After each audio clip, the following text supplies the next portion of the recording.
এসে পৌঁছলাম বালাসোর স্টেশন। বালাসোর, বালেশ্বর যে যাকে বলে আর কি।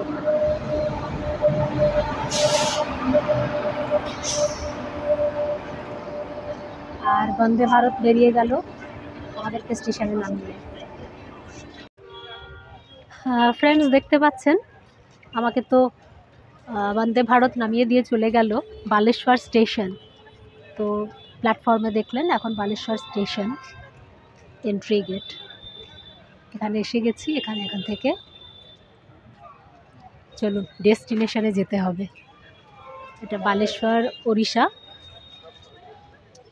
হাওড়া থেকে যে বন্দে ভারত ছাড়ে 6:10, সকাল 6:10-এ, সেই বন্দে ভারতে আমি বালেশ্বর স্টেশন এসে পৌঁছলাম।